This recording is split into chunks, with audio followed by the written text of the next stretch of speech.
আসসালামু আলাইকুম বন্ধুরা, সবাই কেমন আছেন? আশা করি সবাই ভালো আছেন। আমি নাজু নিয়ে আসলাম আপনাদের জন্য একটা ছোট্ট ভিডিও। এই যে দেখুন, আমি কিন্তু আজকে চা বানাচ্ছি না, আজকে আমি কফি বানাচ্ছি। এই মাত্র আমরা সবাই ঘুম থেকে উঠলাম, তো ছেলে প্রতিদিন হয়েছে কফি খায় আর আমি রং চা খাই। আপনারা তো আমাকে যারা ভালোবাসে তারা সবাই দেখে।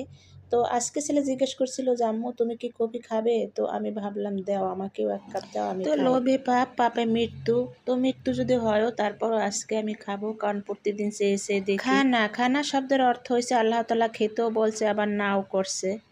তো সেই জন্যই আমরা কিন্তু অনেক কিছুই সামনে থাকে, অনেক কিছুই থাকে কিন্তু আমরা খেতে পারি না, অনেক অনেক সময় বাধা হয়ে দাঁড়ায়। তো আজকে ভাবলাম এক কাপ কফি খেতে খেতে আমার বন্ধুদের সাথে আমি একটু কথা বলে নেই, কারণ পাগলের মতো শুধু ভিডিও দিয়ে যাচ্ছি, কারোর সাথে কোনো কথা হচ্ছে না। আর লাইভে আসবো ভাবছিলাম, তাও সময় হচ্ছে না। তো বন্ধুরা, আমার জন্য সবাই দোয়া করবেন। আল্লাহ হাফেজ।